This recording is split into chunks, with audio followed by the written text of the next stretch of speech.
My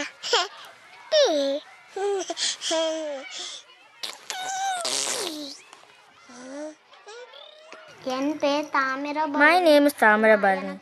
I'm 9 years old. What you are going to see is a true story. My story.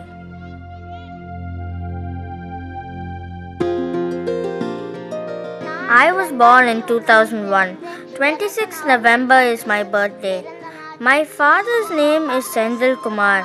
My mother's name is Sarojini. My father was a carpenter and now runs a shop. My mother does all the work at home.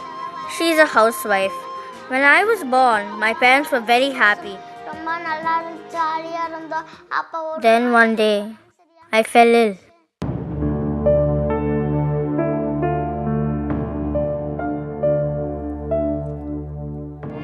When my child was 1.5, her face became very pale. We were wondering why she wouldn't eat properly or why she wasn't very active. They told us it was jaundice. We treated her for jaundice, but she didn't get better. They told me to take more blood tests. They felt it could be something more serious. It was the first time I had heard of thalassemia major. Thalassemia is a disorder that affects red blood cells. Red blood cells are the life-giving cells. They give oxygen to each of our body's cells. And to carry oxygen, red blood cells need a protein called hemoglobin. In thalassemia, the children are born with a genetic defect and they're not able to make hemoglobin. So in essence, they're not able to give oxygen to the tissues. We were really shocked and upset. Our daughter was so beautiful, but she was so unwell.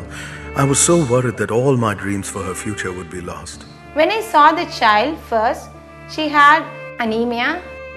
This child needs blood transfusion. That is, the RBC, the red blood cells, has to be transfused periodically and regularly to the child.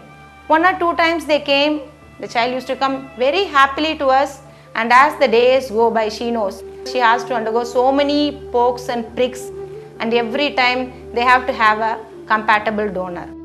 When they used the needle, it would hurt. Sometimes they could never get a vein, but still, I had a blood transfusion every month. We sent her to primary school. She wouldn't eat properly at all. She couldn't play like the other children and would complain that her legs hurt. She was always kept isolated from the other children. Since we were giving her blood transfusion every month, we decided that we would not be able to take care of another child. So, we terminated my second pregnancy. During a routine checkup, Dr. Triveni said we could try for another baby. When they conceived the third baby, they came to see me. I explained to them about the prenatal diagnostic test to check if the fetus is healthy.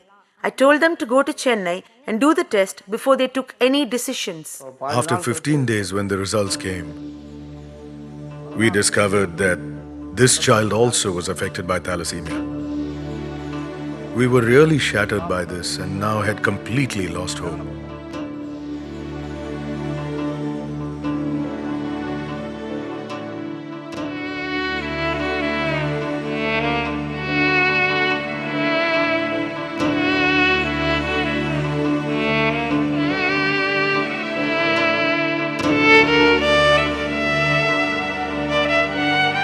We then approached the Thalassemia Society in Chennai, and that is where we met our savior, Dr. Revati Raj.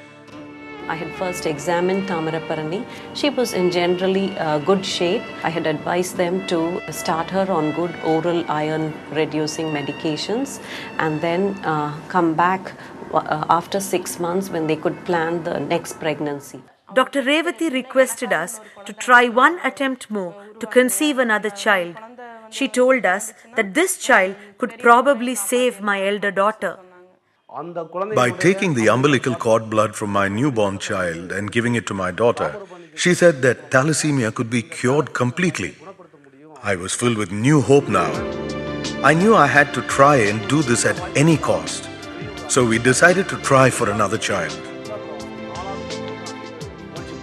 This time when we did the testing for the next fetus, luckily the fetus was unaffected. So we proceeded with the help of LifeCell to store the cord blood stem cells during the delivery.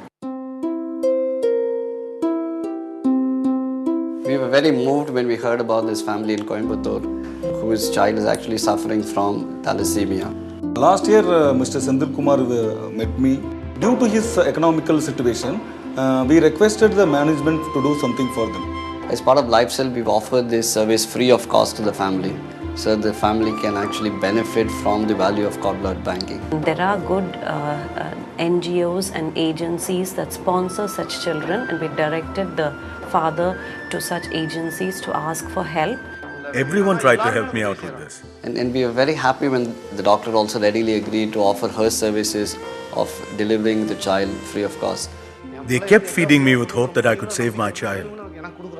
Together added to the motivation that we are as a team and we will see a positive difference in the life of this child. At the time of delivery, once the baby was out, I had to collect blood from the umbilical cord because that is one of the richest sources of stem cells and a very easy source of stem cells.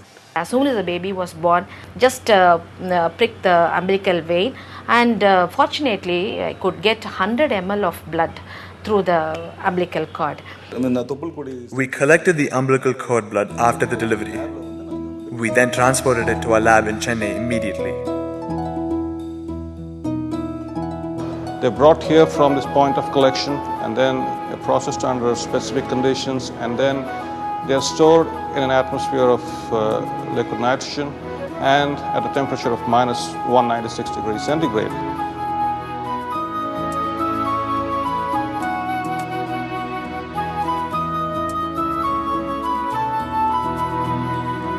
Under these conditions, the cells are supposed to be in a state of suspended animation, which means that they can be stored potentially for a very long time. They called me after a few days and told me they were able to isolate lots of stem cells from the umbilical cord blood. So we then proceeded to doing a test called HLA typing, and thankfully both Thamarapanni and her brother Pugarindi were fully matched. The doctors told us that my newborn son's tissue matched completely with my daughter and the treatment could proceed. I was thrilled. We admit the child, and the first step is to destroy all their existing bone marrow cells. This process we call conditioning, and for this we use high-dose chemotherapy or radiotherapy. When they gave me chemotherapy, my hair fell off in patches and I couldn't even eat properly. And when I was taken in for BMT, they shaved all my hair. Then we take the stem cells from the donor and put it into the patient's body. This is done just like a blood transfusion. There is no operation or surgery involved.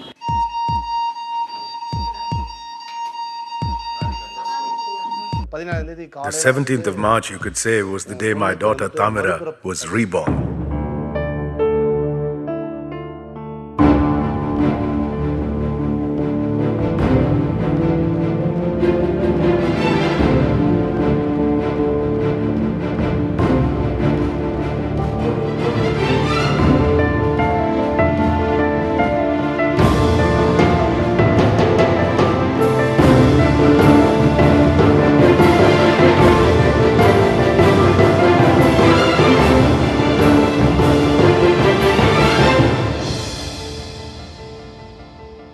Once the new stem cells are infused, it takes about 2 to 3 weeks to circulate in the child's body to get into the bones and start making new blood cell production. Now Thamira's hemoglobin and RBC levels are almost normal. Almost cured. The child is transfusion independent. This means a lot in the quality of life that this child will be leading through. After 1 year, if everything is successful, the child comes off all of the medications and they lead a normal, healthy life. My brother's cord blood saved me, or I wouldn't be alive.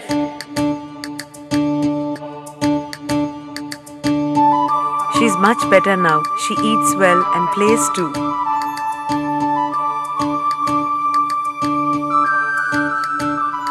It feels very satisfying that actually LifeCell could make an impact in the life of this particular child. LifeCell has made a significant contribution.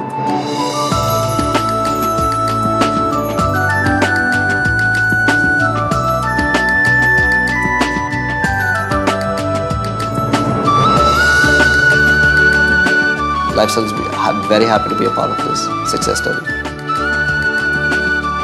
I want my daughter to become a doctor. My dream is to become a teacher.